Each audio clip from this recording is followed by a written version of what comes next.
আগুনের বাবা, তার অর্থ হলো তার গায়ের রং ছিল আগুনের রং, তার মানে আগুনের রঙের মতো সে সুন্দর ছিল, এই জন্য তাকে বলে বিশ্ব সুন্দর। এই বিশ্ব সুন্দরটা নবীকে বলেছে নবী ধ্বংস হন, নবী তুমি ধ্বংস হও, নবীকে আঘাত করেছে। তার ঘরে যে বউটা, স্ত্রীটা, তার নাম কি জানেন? তার নাম হলো উম্মে জামিল। উম্মুর মানে মা, আর জামিল মানে কি?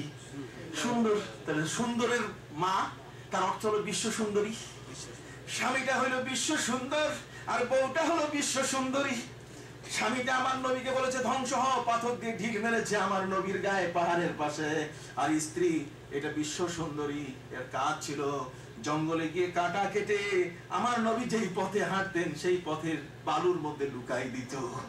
আমার আল্লাহ বলছেন আমি এই দুইজন নবীকে কষ্ট দিয়েছে, আমি ছাড়ি নাই। আমার নবীকে বলছে ধ্বংস হয়, সাথে সাথে আল্লাহ পাক রব্বুল আলামিন অ্যাকশনে গেলেন। আল্লাহ বলে দিলেন তাব্বাত ইয়াদা আবি লাহাবিন ওয়া তাব। ওয়া তাব্বা নয়, কি বলবেন? কোরআনের যত জায়গায় কলকলা আছে, তাব, তা, বা, জিম, দাল, কুতুব জাদ্দিন, যেখানে টপ করে উঠে, এই একটা জায়গায় শুধু কোরআনের কি হবে না? ড্রপ হবে না। তাব্বাত ইয়াদা আবি লাহাবিন ওয়া তাব।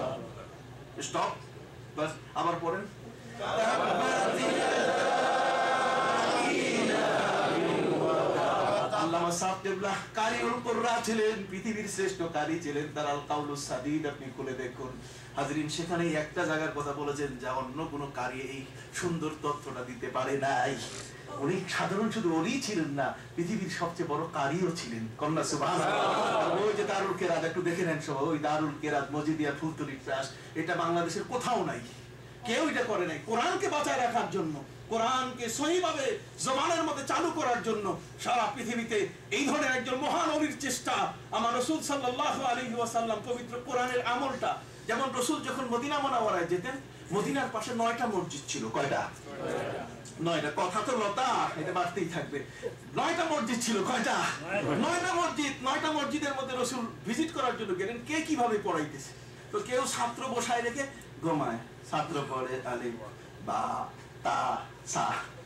কথা বুঝতে পারছেন? নবীজি বলছেন না, এভাবে নয়, বরং তুমি পড়ো, তোমার আওয়াজ শুনে যেন আরেকজন পড়ে।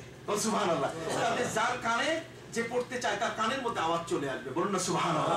কাজী পড়ুন তাব্বাত ইয়াদা।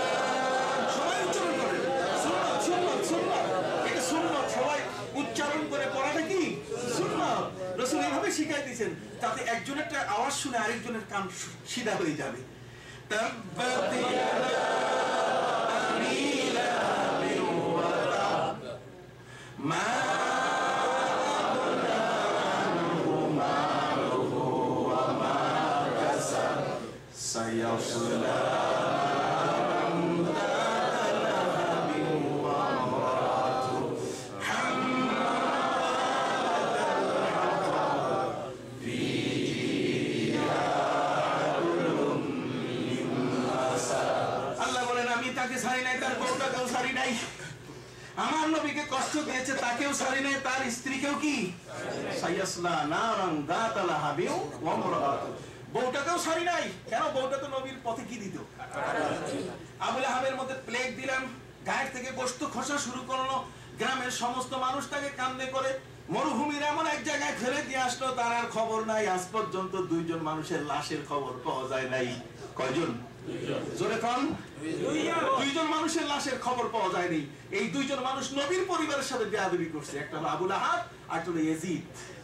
ইয়াজিদ নবীর পরিবার দৌহিত্র হযরত ইমাম হুসাইন রাদিয়াল্লাহু তাআলার সাথে বেয়াদবি করেছে। যদি আজকে তাদের কবর পাওয়া যেত তাহলে মুসলমান পেশাব করে ভরে দিত পুরো কবর।